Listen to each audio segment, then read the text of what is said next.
Hey there. Welcome back to Snore Lore History Club, where history gets cozy and your brain gets to take a nap. Tonight, I've got a story that's weird, funny, and true. It's about Napoleon Bonaparte, the guy who basically tried to run all of Europe, and how he got totally overwhelmed by a bunch of rabbits. Yeah, rabbits. Little fluffy troublemakers. So, get comfy. Maybe stretch out a bit. We're going slow tonight, like molasses pouring off a spoon. Okay, so here's the scene. Napoleon, confident as ever, walking around in his fancy uniform, which I imagine had lots of shiny buttons and maybe a feathered hat. He's about 5'6", so not tiny, but definitely not standing on a stack of crates either. It's 1807, and things have been hectic. Napoleon just signed the Treaty of Tilsit with Russia. Basically let's call it a truce agreement. Peace is in the air. Or at least, a short break from all the swords and cannonballs. So what do you do when you're an emperor and you want to celebrate peace? You throw a rabbit hunt. Yeah, because nothing says party like chasing cute little animals around a field, right?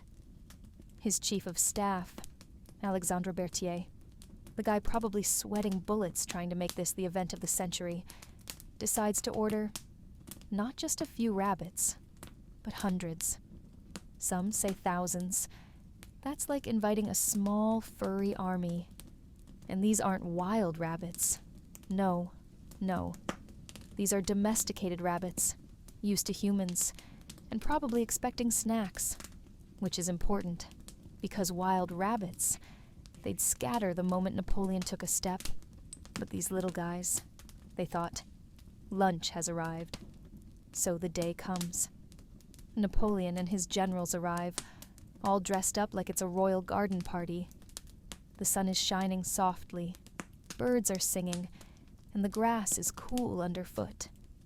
Berthier opens the cages, the rabbits are released, and then, instead of running away, these fluffballs do something completely unexpected. They run straight at Napoleon, like he's some kind of giant walking carrot.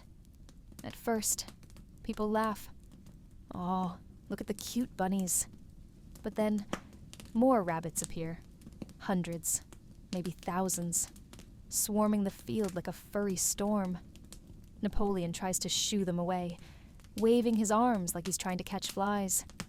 But these rabbits, they're not intimidated. They're more like, you gonna feed us or what? One bunny even tried to hop right into his lap. Imagine the guy who conquered Europe, now sitting there with a bunny on his knee. His generals try to help. One trips over a particularly energetic rabbit. That's probably the most embarrassing thing to happen to an officer ever. Eventually, Napoleon does what any self-respecting emperor would do. He runs. Back to his carriage, hopping along as fast as those fancy boots allow. And guess what? The rabbits chase him, swarming the wheels, hopping around the horses. It's like the fluffy version of a military siege. The hunt is canceled early. Berthier's face is probably redder than a ripe tomato. And Napoleon? Well, he just quietly pretends it never happened. But here's a little secret. Maybe Napoleon learned something that day.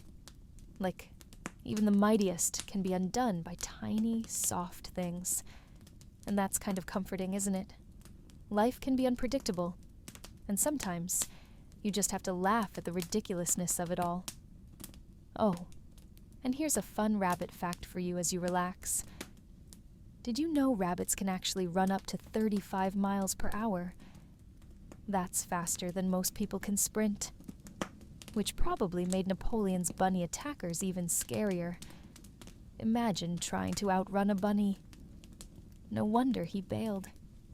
All right, now take a deep breath. In and out. Feel your muscles loosen. Picture those rabbits hopping gently in a green field, under a soft blue sky. Thanks for hanging out tonight with Snore and Lore History Club. Sweet dreams.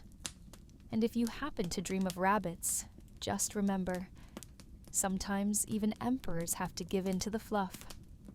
Good night.